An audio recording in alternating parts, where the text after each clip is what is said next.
तो हेलो बच्चों, this is Suraj sir, IIT J maths faculty. आज के नए लेक्चर में आप सबका फिर से स्वागत है। और आज के लेक्चर में हम लोग अपना एक नया फंक्शन लेके आए हैं जो कि पीस वाइज फंक्शन का एक सेकंड कैटेगरी था, that is called as modulus function, या उसी को हम लोग दूसरा नाम क्या देते हैं, एब्सोल्यूट वैल्यू फंक्शन। ठीक है, उसको हम लोग एब्सोल्यूट फंक्शन या मॉडुलस फंक्शन दोनों में से कुछ भी बोल सकते हैं। क्लियर है? इसके पिछले जो हमारे फंक्शंस हो चुके हैं उसको हम ये मान के चल रहे हैं कि आप लोगों ने अच्छी तरह से पढ़ा है और अच्छी तरह से समझा है। अगर आप अभी अप्रैल का जो सेशन हो रहा है जेई मेंस और जेई जो हमारा मेंस का पेपर चल रहा है, इस मेंस के पेपर में अगर आप देखोगे जो अभी तक हमने डोमेन रेंज के क्वेश्चन सॉल्व किए हैं, वो जो क्वेश्चन आया हुआ आप बहुत आराम से सॉल्व कर सकते हो। बच्चों जाके वहां पे क्वेश्चंस को देखना, मैंने क्वेश्चंस को देखा, वहां पे मैंने पूरा एनालिसिस किया है। उन क्वेश्चंस में एक दो क्वेश्चन ऐसे हैं जो कि आप आराम से कर सकते हो, ऐसे क्वेश्चंस आए हुए हैं। तो वही मैं बता रहा हूँ सीरियसली कि अगर आपने हमारी क्लासेस पूरी सही तरीके से अटेंड करी तो मैं ये बोल के चलता हूं कि मेंस में आपके मैक्सिमम क्वेश्चंस जो होते हैं वो आपके नोट से मिल जाएंगे, मेरे ही नोट से मिल जाएंगे आपको। बट क्या करना है, आपको पर डे पढ़ना है सही तरीके से और रिवीजन करना है। साथ में प्रैक्टिस के लिए कोई भी बुक फॉलो करो आप चलेगा, या अपने कोचिंग्स के मॉड्यूल फॉलो करो चलेगा। ठीक है, बाकी मैं इतने क्वेश्चंस कराता हूँ, क्वेश्चन तो मैं ज्यादा नहीं कराता इस क्लास में, ऑनलाइन क्लासेस में, बट जितना करा देता हूँ उतना पर्याप्त है। अगर आपने कंसेप्ट क्लियर किया तो आपके लिए उतना पर्याप्त होगा। ठीक है, अभी हम आते हैं अपने टॉपिक पे कि ये टॉपिक होता क्या है, मॉडुलस फंक्शन होता क्या है। तो सबसे पहली बात मैं आपसे ये बोल दूं कि मॉडुलस फंक्शन एक टाइप का ये बोल सकते हैं ना कि जैसे अपने गांव वगैरह में आप जाओ तो कुछ जो बहुत ज्यादा जेंटलमैन टाइप लोग होते हैं, बहुत जिनके अंदर पॉजिटिविटी भरी होती है, कि आप उनके पास जाओगे तो आपको ज्ञान ही देंगे, नॉलेज ही देंगे ताकि आपका ज्ञान बढ़े। अगर आपके अंदर कुछ कमी है, नेगेटिव चीजें हैं, तो वो नेगेटिविटी आपकी दूर कर देते हैं, नेगेटिविटी आपकी दूर कर देंगे। नेगेटिविटी दूर करने के बाद आपके अंदर वो पॉजिटिविटी भर देते हैं। कुछ ऐसे लोग होते हैं गांव में ना, गांव में आसपास या कहीं मंदिर वगैरह जाते हो तो वहां पे लोग मिलेंगे, आप साधु बाबा लोग मिलते हैं। साधु बाबा लोग क्या करते हैं, अच्छी चीजें हमको बताते हैं ना, कि हमारे अंदर से कमियां निकाल देते हैं। तो इस फंक्शन को भी इसीलिए वही फंक्शन बोला जाता है। लोग बोलते हैं कि ये फंक्शन ऐसा होता है जो पूरे पॉजिटिविटी से भरपूर भरा हुआ होता है। यानी कि यहां पे मैं बात करूं कि मॉडुलस फंक्शन एक ऐसा फंक्शन होता है जिसको रिप्रेजेंट हमेशा किया जाता है दो लाइन के बीच में, ये दो वर्टिकल लाइन के बीच में फंक्शन को लिखा जाता है। इस पूरे पार्ट को हम लोग क्या बोलेंगे, mod function of F x. किसका, इसको हम लोग क्या बोलते हैं, mod function of F x. F x का मॉड फंक्शन लिखा हुआ है। ये मॉड फंक्शन का जो सबसे बेसिक फंक्शन दिया गया हमारे पास, पहला फंक्शन पढ़ाया जाता है हमको, वो पढ़ाया जाता है कि y equal to mod of X. y equal to mod X बोलो, या एफ एक्स इक्वल टू हम लोग बोल सकते हैं F X equal to mod of X. पहला फंक्शन ये दिया जाता है। इस फंक्शन की हमारी स्पेशलिटी ये होती है बच्चों कि ये हमने जैसे बात शुरू में बताई कि आप अच्छे लोगों के पास जाओगे तो अच्छे नॉलेज देंगे, पॉजिटिविटी देके आपको नेगेटिविटी को निकाल देंगे ना। तो वही बात ये भी करता है कि ये एक ऐसा फंक्शन है जिसमें आप चाहे नेगेटिव इनपुट करो या चाहे पॉजिटिव इनपुट करो, चाहे इसके अंदर नेगेटिव इनपुट करो या पॉजिटिव इनपुट करो, ये आउटपुट क्या देने वाला है, पॉजिटिव आउटपुट देगा। यानी कि अगर कहीं पर आपके पास ये दोनों बॉक्स के अंदर लिखा हुआ है, मान लेते हैं 4, इसका आउटपुट फिर से क्या आएगा, वही आएगा, क्योंकि 4 तो अपने आप में पॉजिटिव नंबर है, तो पॉजिटिव लेने के बाद ये पॉजिटिव ही आउटपुट देगा। बट यही 4 की जगह अगर -4 होता, नेगेटिव, तो ये हमारा काम क्या करता है, नेगेटिविटी को बस खत्म करता है। यानी कि नेगेटिविटी को खत्म करके केवल इसको क्या कर देगा, जैसा इंसान उसको पॉजिटिव बना के बाहर कर देगा। ऐसे ही अगर हमने लिख दिया -3, तो ये इसको क्या कर देगा अपने पास +3, और साथ में अगर +3 है तो उस पर कोई इफेक्ट नहीं डालेगा, +3 का +3 ही रहेगा। तो ये इतना बना के रखेगा। जैसे अगर किसी ने लिखा 5 तो ये 5 ही रहेगा, बट यहाँ पे लिखा -5 तो ये हमारे पास कितना होगा, +5। आई होप कि आप समझ गए होंगे कि नेगेटिव इनपुट करने से वो पॉजिटिव कर बस कर देता है, पॉजिटिव पे कोई फर्क नहीं पड़ता, पॉजिटिव रहेगा तो पॉजिटिव ही आउटपुट निकल के आंसर में आएगा ना। साथ में अगर इसी के अंदर 0 होता तो ये आंसर में क्या देता, 0 का तो 0 होता है, क्योंकि 0 नेगेटिव होता है कि पॉजिटिव होता है किसी को नहीं पता, ना तो नेगेटिव माना जाता है ना पॉजिटिव माना जाता है। वो 0 तो 0 होता है और 0 इनपुट लेके वो 0 ही आउटपुट देगा निकाल के। क्लियर बात है?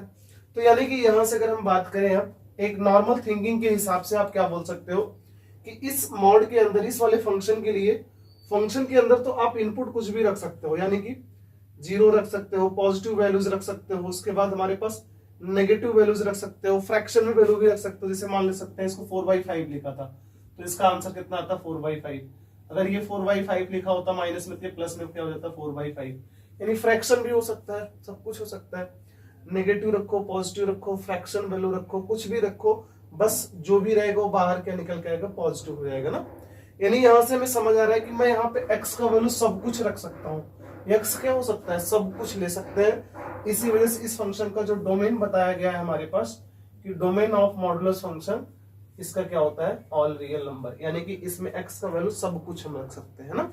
डोमेन तो वही होता है कि set of inputs for which the given function is properly defined ना। यानी कि हम यहाँ पे x का वैल्यू कुछ भी रखेंगे, इस फंक्शन पे कोई भी प्रॉब्लम नहीं होगा, कोई भी फर्क नहीं पड़ेगा, ये एक प्रॉपर आउटपुट निकाल के हमें दे देगा जो कि एक रियल नंबर होगा। इतनी बातें क्लियर है, मैं डोमेन यहाँ से क्लियर है। बात करते हैं रेंज की। बच्चों ध्यान से केवल सोचो, रेंज की बात अगर ये करें हम, तो रेंज क्या होता है, आउटपुट, सेट ऑफ आउटपुट्स होता है। तो सेट ऑफ आउटपुट्स की अगर मैं बात करूं तो यहाँ पे हमें पता चल रहा है कि मैं जीरो तो ला सकता हूँ, जीरो रखने पे जीरो आंसर आता है ना। बट आपको पता है कि कभी नेगेटिव नहीं देगा, क्योंकि इसका काम ही क्या करना है, पॉजिटिव करना है। कि आप नेगेटिव इनपुट भी करोगे तो बाहर क्या निकल के आएगा, पॉजिटिव आउटपुट आएगा। यानी कि जितने भी नेगेटिव रहेंगे सारे क्या बन जाएंगे, पॉजिटिव, और पॉजिटिव वाले तो पॉजिटिव ही बनेंगे। यानी हमको पूरी तरह से समझ में आ रहा है कि इस पूरे फंक्शन का जो आउटपुट आएगा वो पूरी तरह से क्या हो सकता है, होगा ऑलवेज क्या निकल जाएगा, पॉजिटिव आएगा। क्योंकि ये तो नेगेटिव को भी पॉजिटिव बना रहा है ना, तो ऑलवेज क्या होगा, पॉजिटिव होगा। साथ में जीरो भी आ सकता है, यानी मैं क्या बोलूंगा कि जीरो से लेके हमेशा हमें राइट साइड ही आउटपुट देगा, जीरो से लेके लेफ्ट साइड तो आउटपुट देगा नहीं। क्योंकि जीरो से लेफ्ट साइड क्या होता है, नेगेटिव नंबर्स होता है, तो नेगेटिव नंबर्स तो ये आउटपुट कभी देगा नहीं। यानी कि इसका हमारा रेंज जो निकल के आता है वो क्या होता है, जीरो से लेके अपने पास इनफाइनाइट, कि जीरो से लेके सारे पॉजिटिव नंबर से क्या दे देगा, आउटपुट। तो हमारे इस फंक्शन का डोमेन और रेंज बच्चों ये होता है। ठीक, ये तो हमारा अभी पहला स्टेप, हम लोग आगे बढ़े हैं डोमेन और रेंज पे। अभी इसमें छोटी छोटी बातें सब कुछ डिटेल में डिस्कस करेंगे। जैसे एक बात ये निकल के आती है, कुछ लोग बोलते हैं कि यही जो फंक्शन लिखा है y equal to mod x, अब हम ये जो दो लाइन है, ये मॉड है ना, इस मॉड को हटाना चाहते हैं कि इस पूरे का मैं वैल्यू हटा के लिखना चाहता हूं केवल x के टर्म में। जैसे क्या बोल रहा है कोई, आपसे कोई बोले कि मुझे मॉड x की वैल्यू केवल x के टर्म में चाहिए, मॉड हटाने के बाद, क्या मैं लिख सकता हूं ऐसा, क्वेश्चन मार्क है, क्या आप ऐसा लिख सकते हैं? तो अगर लिख सकते हैं, ये सही है, तो बच्चों बस हमारे दिमाग में ये ख्याल आना चाहिए कि अगर ये दोनों एक दूसरे के जैसे हैं, बराबर है, आपस में सेम आउटपुट देने वाले हैं, तो हम बोलेंगे इनपुट अगर हम यहाँ पे जो रखेंगे और यहाँ पे रखेंगे, दोनों जगह से आउटपुट क्या आना चाहिए, सेम आना चाहिए। अगर सेम आता है तो हम बोल सकते हैं हम इस पूरे की जगह इतना लिख सकते हैं, यानी कि मॉड को हटा के लिख सकते हैं ना। तो हम बोलते हैं चलो चेक कर लेते हैं। तो चेक करते हैं, सबसे पहले हमने बोला कि x का वैल्यू हमने दोनों तरफ क्या रखा, जीरो। अगर आप इसमें जीरो रखोगे तो सोचो इसके अंदर जीरो का वैल्यू क्या आने वाला है, जीरो, और इधर भी अगर हम आंसर पूछे तो जीरो वैल्यू रखने के बाद क्या आएगा, जीरो। अगर आपने x का वैल्यू, चलो हम 2 पे ट्राई करते हैं, इसके अंदर 2 रखोगे तो 2 एक पॉजिटिव नंबर है, +2 बाहर निकल के +2 ही आएगा, और 2 यहाँ पे रखेंगे तो भी कितना आएगा, 2, सेम सेम, तो सेम सेम आंसर आ रहा है। अगर आपने x का वैल्यू 4 रखा तो इधर भी 4 रखेंगे तो प्लस ही रहेगा, इधर 4 रखेंगे तो प्लस में 4, सही दे रहा है आंसर, कोई प्रॉब्लम नहीं हो रहा। अब थोड़ा सा चेंज करते हैं ना, हमने x की जगह भी -3 रखा, हमने क्या रखा, -3। अभी सोच के देखो, इस -3 को अगर आप इसमें रखोगे तो ये तो मॉड लगा है, और ये क्या बना देगा इसको, +3। बट ये -3 अगर यहाँ पे रखेंगे तो इसका आंसर कितना आने वाला है, नेगेटिव। अब तो ये इक्वल नहीं है, अब यहाँ पे गलती हो रही है, अब ये आंसर सही नहीं दे रहा, अब ये दोनों आपस में इक्वल नहीं है। तो एक आध वैल्यू और चेक करते हैं। अगर हमने बोला चलो -5 पे चेक करते हैं, -5 इनपुट करेंगे तो आउटपुट क्या आएगा, +5, बट यहाँ पे इनपुट करोगे तो कितना आंसर आएगा अपने पास, -5, फिर गलत हुआ। यानी कि प्रॉब्लम केवल किससे हो रही है, नेगेटिव इनपुट करते हो आप, तो आप इस मॉड x की वैल्यू x नहीं लिख सकते ना, गलती हो रही है। बाकी अगर आपने क्या किया, जीरो रखा या पॉजिटिव नंबर्स रख रहे हो, तो दोनों तरफ के आंसर्स क्या आ रहे हैं, सेम आ रहे हैं। यानी कि मैं ये बोल सकता हूं कि इस मॉड x का वैल्यू आप +x लिख सकते हो केवल और केवल कब, जब आप x का वैल्यू या तो जीरो ले रहे हो या तो सारे पॉजिटिव नंबर्स ले रहे हो। नेगेटिव नंबर लेने की वजह से मॉड x की वैल्यू x हम नहीं लिख सकते। बट एक थोड़ा सा अगर हम सोचें, हम बोल रहे हैं कि ये नेगेटिव नंबर्स के लिए जहां पे गलती हो रही है, गलती किस लिए हो रही है, केवल गलती इसलिए हो रही है कि यहाँ पे +3 आ रहा है, यहाँ पे +5, बट यहाँ पे -3 और -5 आ रहा है। अगर इनको और इनको भी सेम करना है, नेगेटिव वालों के लिए सेम करना है, तो मैं सोच रहा हूं यहाँ पे मैं -1 कर देता हूँ, सेम -1 यहाँ पे करता हूँ। अभी सोचिए यहां से कि -3 क्या हो जाएगा आपके पास, +3, और -5 -1 कितना हो जाएगा अपने पास, +5। अब तो सेम हो गया, अब हमारा आंसर सेम हो गया। यानी यहां से एक बात पता चलती है कि अगर आप नेगेटिव नंबर रख रहे हो तो आप mod x की जगह ax तो नहीं लिख सकते, बट अगर लिखना चाहते हो तो ये x लिख दो, लेकिन उसके साथ में क्या कर दो, -1 क्या कर दो, मल्टीप्लाई कर दो। किसके लिए, जब आप x का वैल्यू क्या रख रहे हो, नेगेटिव नंबर्स। यानी कि नेगेटिव नंबर रखने की वजह से इसका वैल्यू आप x रखो, बट इसके साथ हम -1 का मल्टीप्लीकेशन भी करेंगे जब जब x का वैल्यू नेगेटिव रखा जाएगा। और अगर x का वैल्यू पॉजिटिव रखते हैं तो आप इस mod x की वैल्यू डायरेक्टली x लिख सकते हो, क्योंकि इनके आउटपुट में कोई चेंजेस नहीं आ रहा है। इतनी बातें समझ आ गई, तो यही कंसेप्ट था, और इसी कंसेप्ट के हिसाब से इसका हमारे पास दो वैल्यूज बताया गया है। पहला ये कि हम इस mod x की वैल्यू क्या रख सकते हैं, सीधा x, लेकिन वो x केवल और केवल कब ले सकते हैं, जब मैं यहाँ का इनपुट जो है वो क्या हो सकता है, या तो पॉजिटिव या तो क्या हो सकता है, इक्वल टू 0। इसीलिए मैं यहाँ पे हमने क्या बोला कि x का वैल्यू अगर इक्वल टू 0 लेते हो या 0 से बड़ा, यानी 0 से बड़ा का मीन्स पॉजिटिव, तो आप इसका वैल्यू +x लिखोगे। बट अगर आपने x का वैल्यू नेगेटिव रखा, यानी कि 0 से छोटा लिया, तो उस केस में इस x के साथ आपको एक -1 मल्टीप्लाई करना पड़ेगा, तब जाके आंसर सही होगा। इसलिए यहाँ पे हमने क्या किया, -x। इतनी बातें हमें क्लियर हो जानी चाहिए कि इसकी वैल्यू +x हो, -x होती है, +x when x greater or equal to 0, -x का जब x लेस देन 0। क्लियर है बात इतनी। अब सोच के बताइए, कभी कभी लोग ये बोलते हैं, आपसे बहकाने के लिए आपसे पूछेंगे कि इस पूरे का आउटपुट जो आएगा तो पॉजिटिव आएगा। यहां पे ये पॉजिटिव दिख रहा है, ठीक है, ये नेगेटिव दिख रहा है, ये पॉजिटिव का वैल्यू नेगेटिव कैसे हो सकता है, वो आपको बहकाने के लिए बोलेंगे। बट वहां पे आप उनको जवाब देना, ये बोलना ठीक है, यहाँ पे ये वाला जो यक्स है, यहाँ पे क्या बताया जा रहा है, यहाँ पे ये वाला जो यक्स है वो क्या है, नेगेटिव। हम बोलेंगे वो क्या है, नेगेटिव।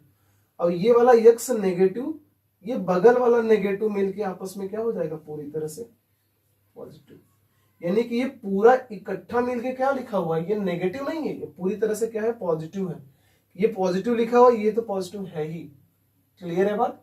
तो आप उनको ये डिस्कस करके बता सकते हैं, खुद के लिए भी आप बोल सकते हो कि ये नेगेटिव तो नहीं है, पूरा मिलके इकट्ठा क्या हो रहा है, पॉजिटिव हो जा रहा है। ठीक है, इतनी बातें यहां से हमें समझ में आई कि mod x की वैल्यू इतनी होती है। अब इसकी मदद से हम लोग कोई भी मॉड के अंदर का वैल्यू को डिफाइन कर सकते हैं। वो कैसे, उसको अभी हम रिलेट करके देखते हैं। तो अभी अभी जो बच्चों हमने पढ़ा mod x, इसकी वैल्यू हमने क्या पढ़ा अभी अभी, कि इसको हम लोग बोलेंगे +x या -x, और यहां पे हमने क्या लिखा, x greater or equal to 0 और x लेस देन 0। नहीं पढ़ा ना इसका वैल्यू। तो एक बार सोचो कि इसको अगर मुझे लिखना हो डिफरेंट टाइप से, तो क्या मैं इसको x -0 करके लिख सकता हूँ क्या, सोच के देखो, लिख सकते हो। अगर इसको लिखना चाहो x -0 करोगे तो वैल्यू तो वही आनी है। तो मैं चाहे ऐसा लिखो चाहे ऐसा लिखो, मतलब सेम है, और इन दोनों की ही वैल्यूज क्या निकल के आई, +x या -x, ग्रेटर देन 0 लेंगे या लेस देन 0 लेंगे। तो यहां से एक आपको कंपेयर करना है और एक नया कंक्लूजन निकालना है। वो क्या, बस दिमाग में याद रखिएगा, मॉड के अंदर माइनस के साथ यहां पे जो भी नंबर है, सोचिएगा, ठीक है ना, जो भी नंबर है उस नंबर से बड़ा ले रहे हो। सामने क्या है, 0, 0 के इक्वल या 0 से बड़ा ले रहे हो, तो यहां पे आंसर क्या आया हुआ है, पूरा पूरा यही वैल्यू आया हुआ है। इसको आप क्या लिख सकते हो, x -0, दैट इज x। समझ रहे हो।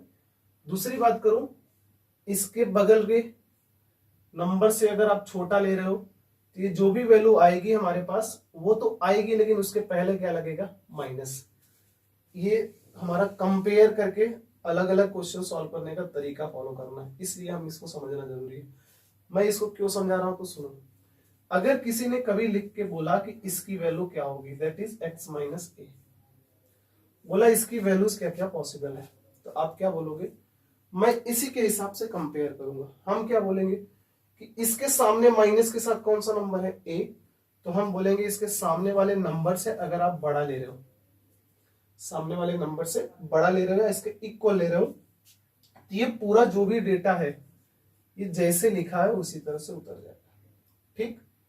बट इसके सामने वाले नंबर से अगर आप छोटा ले रहे हो तो ये जो लिखा है उसको लिख दो वैसे, बट बाहर क्या लगा दो माइनस, जो कि हमारा इधर लगा हुआ है।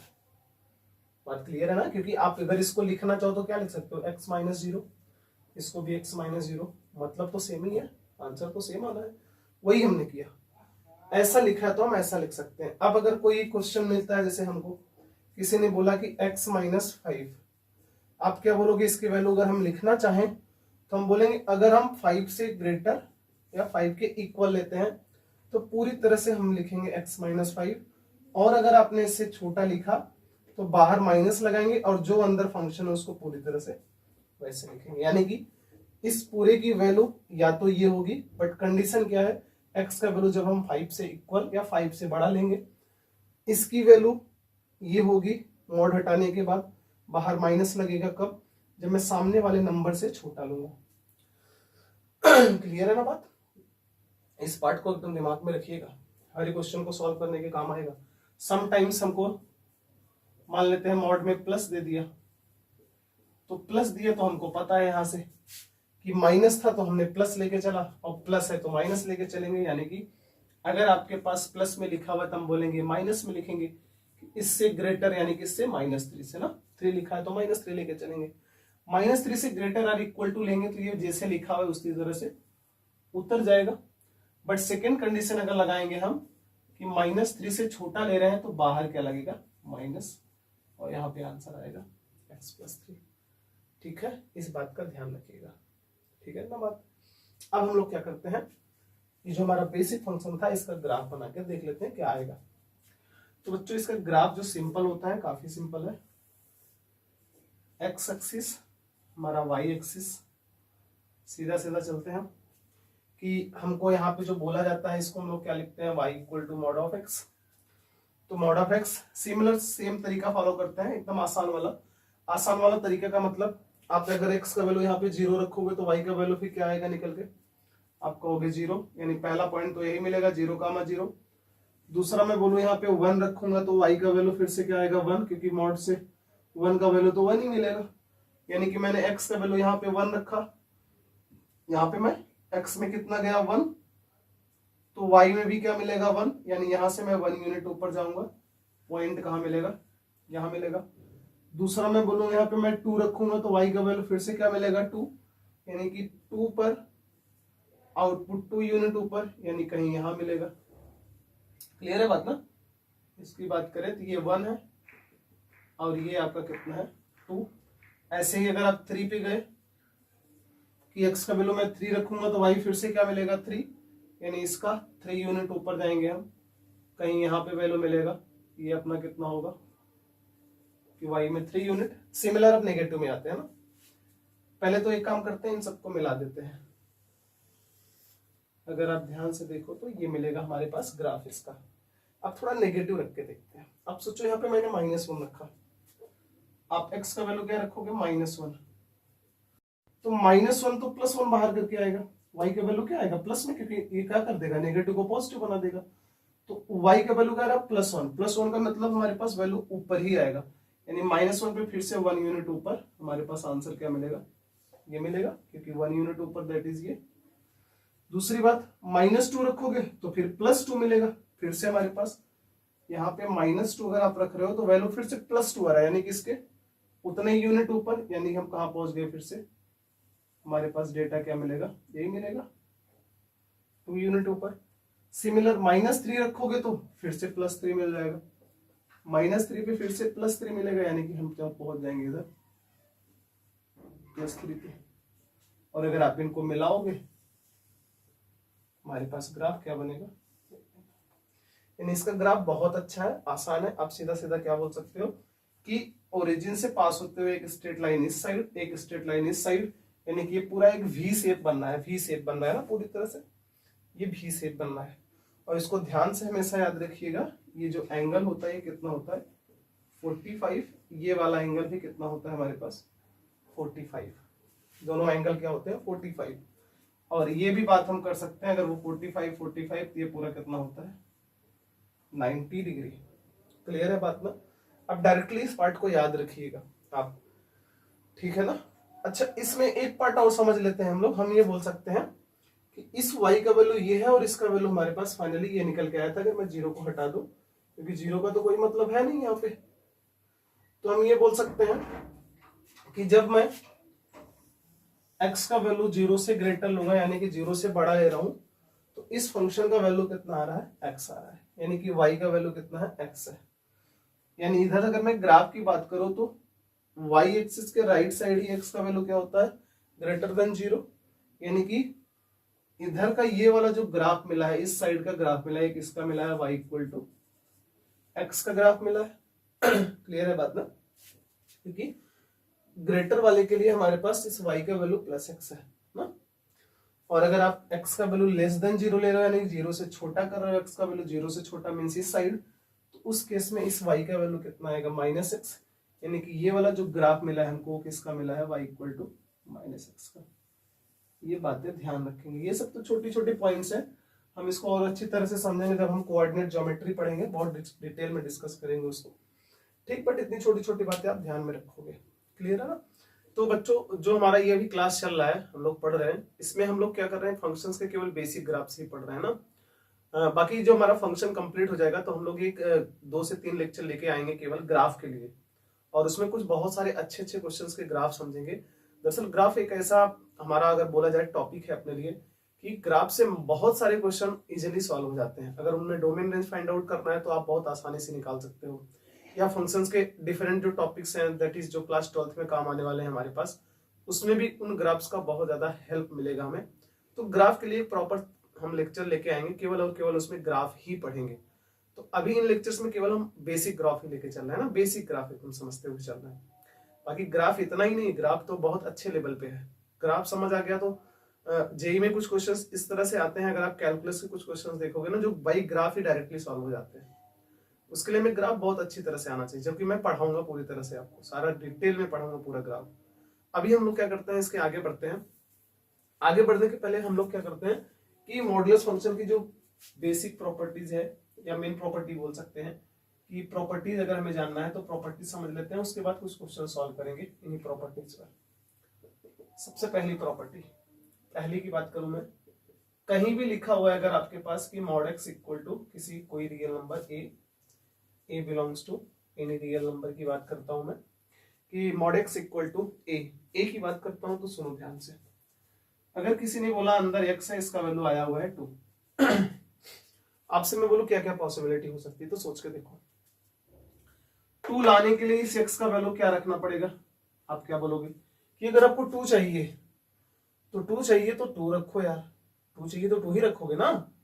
इसके अंदर अगर आप 2 रखते हो तो 2 के अंदर 2 रखने के बाद क्या आएगा 2। बट एक पॉसिबिलिटी और है, आप अगर 2 चाहिए आपको तो इस एक्स के अंदर आप -2 भी रख सकते हो, तब भी आंसर कितना आएगा 2 ही आएगा। यानी कि अगर ऐसा लिखा हुआ है इक्वल टू 2 चाहिए, तो आप बोलोगे मैं एक्स का वैल्यू चाहे +2 अंदर रखूं या एक्स का वैल्यू -2 अंदर रखूं, दोनों से आंसर क्या आने वाला है +2। यानी यहां से आप डायरेक्टली क्या बोलोगे कि अगर कहीं भी लिखा है जैसे मॉड एक्स इक्वल टू 3, आप बोलोगे कि यहाँ पे ये जो एक्स लिखा हुआ है, इस एक्स का वैल्यू चाहे +3 रखो या -3 रखो, दोनों से आउटपुट क्या निकल के आएगा 3 ही आएगा प्लस में, क्योंकि मॉड के अंदर तो वैल्यू नेगेटिव रखो या पॉजिटिव रखो, बाहर निकल के क्या आएगा पॉजिटिव। यानी यहां से हमें पता चलता है कि अगर ऐसा लिखा हुआ है तब आप क्या बोलोगे कि इस एक्स का वैल्यू क्या हो सकता है, सामने वाले नंबर का प्लस और माइनस दोनों। पहली प्रॉपर्टी हमारे पास ये है, ठीक। दूसरी प्रॉपर्टी जो कि काफी इंपॉर्टेंट है, तुम सोच के बताओ सबसे पहला काम, कि मैंने लिखा मान लो माइनस मॉड, यहाँ पे 3 लिखा, स्क्वायर कर दिया, आप क्या बोलोगे कि यार मॉड लगा है तो +3 है तो +3 ही रहेगा, +3 है तो +3 ही रहेगा, स्क्वायर लिखा है तो स्क्वायर लिख देंगे, आंसर कितना आएगा 9। क्लियर है। अच्छा एक बात बताओ, आप कहोगे ये मॉड लगाने की क्या जरूरत थी कोई जरूरत, क्यों जरूरत नहीं थी, तो सुनो। हमने बोला -3 है, आपने स्क्वायर किया, आंसर कितना आएगा आपके हिसाब से -3 मॉड के अंदर है, बाहर आएगा तो +3 बन जाएगा, इसका स्क्वायर हुआ कितना हो गया अपने पास 9। मैं बोलता हूँ मैं मॉड नहीं लगाऊंगा इसमें, मैं डायरेक्टली ऐसे करूंगा, मैं बोलूंगा -3 पहले लिखा था मैंने स्क्वायर किया। अब भी आंसर बताओ कितना आएगा, आप क्या बोलोगे 9 ही आएगा ना अभी भी, चाहे वो -4 रहता तो भी क्या था प्लस में 16 आता, चाहे मॉड लगा के इसको करो तो भी प्लस में 16 आता। यानी बात यहां पे ये हो रही, अगर पावर में ऑड नंबर है, सॉरी इवन नंबर है, पावर में इवन नंबर है, तो इवन पावर का तो वैसे भी काम क्या है, वैल्यू को पॉजिटिव कर देना। पावर अगर इवन है तो इवन पावर का काम क्या होता है, वो तो ऑलरेडी पॉजिटिव कर देता है वैल्यूज को, नेगेटिव है तो पॉजिटिव बना देता है, और पॉजिटिव है तो पॉजिटिव तो रहेगा ही रहेगा। अब अगर पावर इवन है तो मॉड लगाने की क्या जरूरत है, क्या कोई जरूरत? यानी कि अगर मॉड लगाओ तो भी प्लस करता है, स्क्वायर करो, पावर 4 करो, पावर 6 करो तो भी वो क्या करता है, प्लस ही करता है ना, वैल्यू को प्लस कर देता है। तो मतलब कोई जरूरत है नहीं, चाहे आप प्लस लिखो, मॉड लगाओ या पावर स्क्वायर कर दो, मतलब सेम है। तो कभी भी अगर आपके पास लिखा हुआ है कि मॉड एक्स का स्क्वायर, तो आप बोलो यार मॉड लगाओ या स्क्वायर करो, दोनों एक साथ क्यों करते हो, क्योंकि दोनों का मतलब तो सेम ही होता है, दोनों एक ही काम करने वाले हैं। तो आप मॉड हटा दो, मॉड हटाने की क्या ही जरूरत है, वैल्यू तो सेम ही देने वाले हैं दोनों। मॉड हटा के स्क्वायर करो या मॉड लगा के स्क्वायर करो, वैल्यू तो सेम आने वाली है। अब इसका जरूरत आपको कहां पड़ेगा, याद रखिएगा, अगर किसी भी एक्सप्रेशन में आपको जरूरत पड़ी तो इसकी वैल्यू आप ये अब सब्स्टिट्यूट कर सकते हो, और इसकी जरूरत पड़ी कि इसको हटाना है हमको, लिखना इसको है, तो आप इसकी जगह क्या लिख सकते हो, इसको लिख सकते हो। याद रखिएगा ये बात को बहुत अच्छी तरह से। अच्छा, याद रखने के लिए मैं आपको यहाँ पे करा देता हूँ एक क्वेश्चन। चलो, जैसे मैंने लिखा आपके पास कि x square -3 of mod x plus 2 equal to 0। मैंने बोला यहाँ से आप मुझे x का वैल्यू फाइंड आउट करके बताओ कितना आएगा। मान लेते हैं यहाँ पे x का वैल्यू कितना आएगा आपसे पूछा जाए, ठीक। तो आप बोलोगे ठीक है सॉल्व कर लेते हैं, सिंपल क्वाड्रेटिक इक्वेशन है। बट याद रखिएगा क्वाड्रेटिक इक्वेशन का बेसिक फंडामेंटल क्या है कि सारे वेरिएबल सेम होने चाहिए। यहाँ पे x है बट यहाँ पे मॉड x है, डिफरेंट हो गया, ये सेम सेम नहीं हो सकता। अब ये आप ये मत बोलना कि ये सेम सेम है, नहीं, सेम सेम कब होता, जब मॉड नहीं होता। जब मॉड नहीं होता, ये वेरिएबल सेम नहीं है, यानी हमें इनको सेम बनाना पड़ेगा। तो क्या आप इसको x बना सकते हो, नहीं बना सकते, क्योंकि मॉड x का वैल्यू x नहीं होता है, उसका कंडीशन होता है। बट हमको ये पता है कि मुझे इसको हटा सकता हूं, मैं इसको इसके जैसा बना सकता हूँ ना, क्यों, क्योंकि इसकी वैल्यू हमको यहाँ से ये पता है। यानी मैं क्या करूंगा यहाँ पे कि मैं यहाँ पे एक्स स्क्वायर की जगह रिप्लेस करूंगा ये। अब हमारा वेरिएबल एक जैसा दिखने लगा, अब सॉल्व करना हमारे लिए आसान हो गया। तो समझ जाइएगा सिंगल पावर का मॉड हटता नहीं है, बट डबल पावर का मॉड आप हटा सकते हो, फोर्थ पावर का मॉड हटा सकते हो, सिक्स्थ पावर का मॉड हटा सकते हो, बट आप सिंगल पावर या कोई भी ऑड पावर का मॉड नहीं हटा सकते। ये बात को पूरी तरह से दिमाग में रखिएगा, जैसे भी जरूरत पड़े आप लिखिएगा, सॉल्व करिएगा उसको। अब अगर आप यहां से सॉल्व करना चाहो तो अब आपका वेरिएबल जो होगा वो क्या होगा, मॉड एक्स होगा, ना कि एक्स है। अभी वेरिएबल क्या है, मॉड एक्स, ना कि एक्स। तो मॉड एक्स से हम इसको सॉल्व करेंगे तो कितना आएगा, मॉड एक्स का स्क्वायर माइनस 2 1 जा 2 और 2 और 1 आएगा हमारे पास, यानी कि हमारे पास ये बनेगा इक्वल टू 0। सही ऑर्डर है। अब यहाँ दोनों में क्या कॉमन होगा, मॉड एक्स, तो मॉड एक्स कॉमन होगा, इसमें एक मॉड एक्स बचेगा, माइनस यहाँ पे 2 बचेगा, यहाँ से -1 कॉमन और यहाँ से क्या आएगा, मॉड एक्स -2 इक्वल टू 0। दोनों में ये पार्ट आया, तो यानी कि हमारे पास क्या आएगा, मॉड एक्स -2, इस ब्रैकेट में यहाँ पे मॉड एक्स और यहाँ पे बचा -1 इक्वल टू 0 ना। इतनी बातें क्लियर है हमको, तो हमने बोला ठीक आगे बढ़ते हैं। हम बोलेंगे एक बार इसकी वैल्यू 2 होगी और एक बार इसकी वैल्यू क्या होगी 1, क्योंकि इक्वल टू 0 आया हुआ है। तो आप बोलोगे एक बार मॉड एक्स की वैल्यू 1 आएगी एंड एक बार मॉड एक्स की वैल्यू क्या आएगी आपके पास, 2 आएगी। ठीक है, इतनी बातें। अब आपको x निकालना है तो सोच के देखो, अगर मॉड x इक्वल टू 1 है, कौन सा पार्ट आ गया आपके पास, अगर mod x equal to a है तो x का वैल्यू क्या होगा, प्लस माइनस a। अगर मॉड x इक्वल टू 1 है तो x का वैल्यू क्या होगा आपका, प्लस माइनस, दो वैल्यूज आया यहाँ से। अगर मॉड x का वैल्यू 2 है तो x का वैल्यू क्या आएगा आपके पास, प्लस माइनस, यानी कि टोटल 4 आंसर आया हुआ है। +1 -1 +2 और -2, 4 आंसर्स हैं टोटल। ध्यान रखिएगा पूरी तरह से इसको, ऐसे क्वेश्चंस आपको फंसा सकते हैं अगर आपको ये कंसेप्ट नहीं पता है तो। अब इसके आगे बढ़ते हैं हम लोग। तो हमने एक अगला क्वेश्चन लिया, मान लीजिए यहाँ पे लिखा हुआ है mod x का स्क्वायर -5x और +6 = 0। अब फिर से सोचिए, सेम वेरिएबल नहीं है क्या? नहीं है, ये मॉड है बट ये क्या है? x है। अब अगर बात आती है तो आप इसको मॉड x नहीं लिख सकते, क्योंकि ऐसा ही, या तो इसको ऐसा बनाओ या तो इसको ऐसा बनाओ।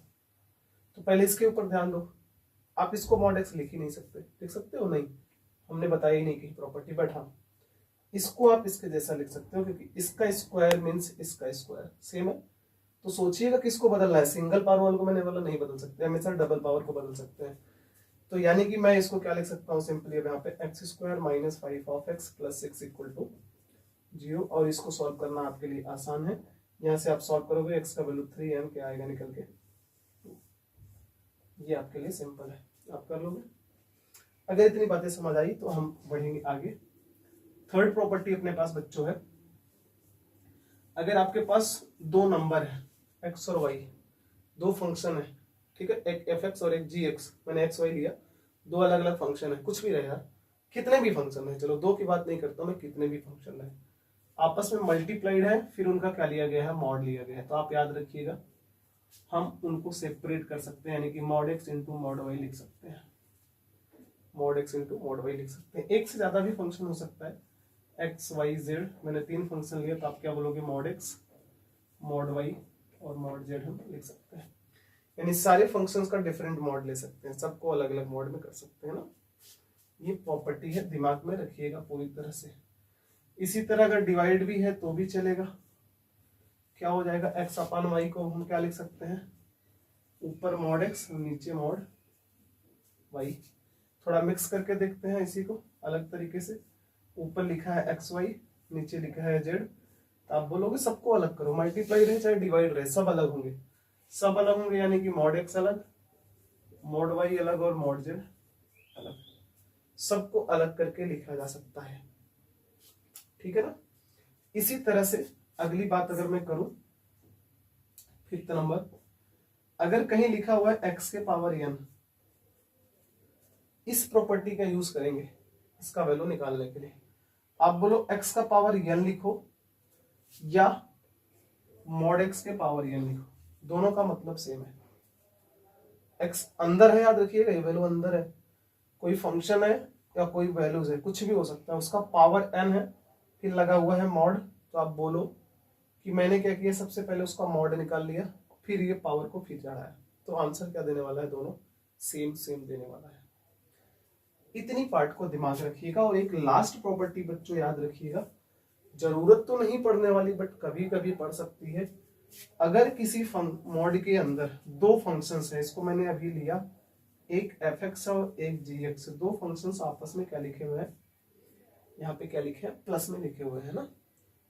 इनकी वैल्यूज मॉड हटाने के बाद वही आएगी, इनकी वैल्यूज वही आएगी, अगर आपने मॉड हटा दिया वही आएगी, केवल और केवल कब? जब ये दोनों ही फंक्शंस आपस में नहीं, दोनों ही फंक्शंस क्या होंगे? पॉजिटिव। ये भी पूरी तरह से पॉजिटिव होना चाहिए, ये भी पूरी तरह से पॉजिटिव होना चाहिए। तब उस केस में अगर दोनों मॉड के अंदर एडेड है तो उस मॉड को आप बहिष्कृत कर दो, निकाल दो, ये जो बचेंगे आंसर सेम आएगा, जो इसका आंसर वही आंसर इसका आएगा। कॉमन सेंस लगाओ, ये भी पॉजिटिव है, ये भी पॉजिटिव है, पॉजिटिव प्लस पॉजिटिव क्या बनेगा अपने पास? क्या बनेगा? पॉजिटिव प्लस पॉजिटिव पॉजिटिव बनेगा। जब ये पूरी तरह से पॉजिटिव है तो इस मॉड लगाने की जरूरत क्या है?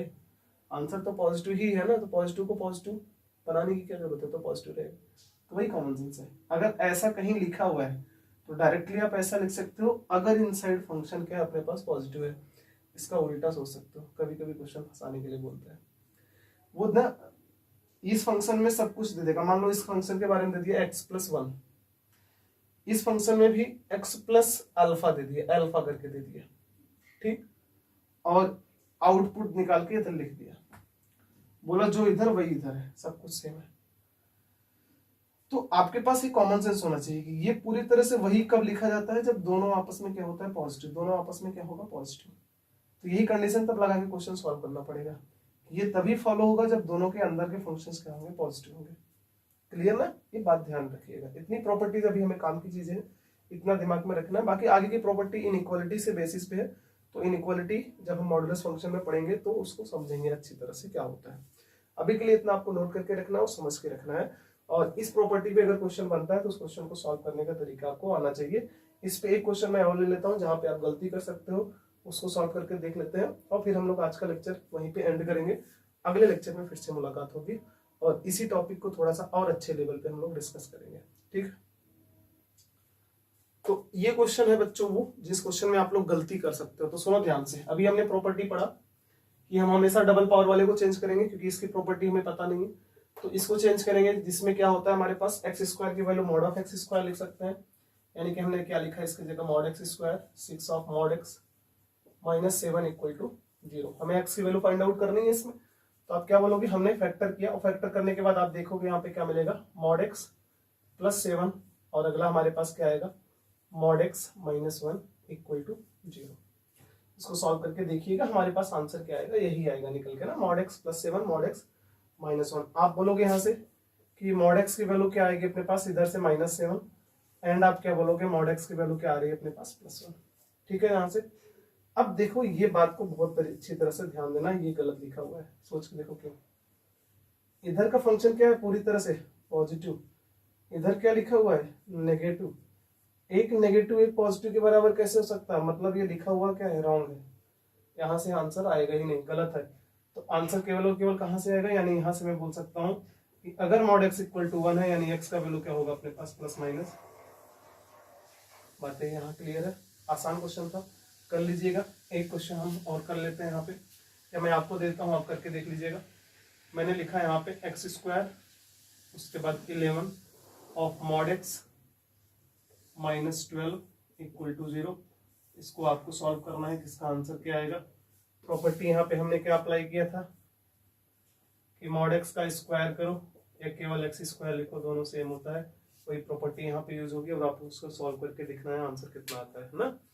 इसके बाद हम अगले लेक्चर में मिलेंगे और इसका जो अपर लेवल का टॉपिक है उसको डिस्कस करेंगे, अच्छे क्वेश्चन भी करेंगे सॉल्व। ठीक है।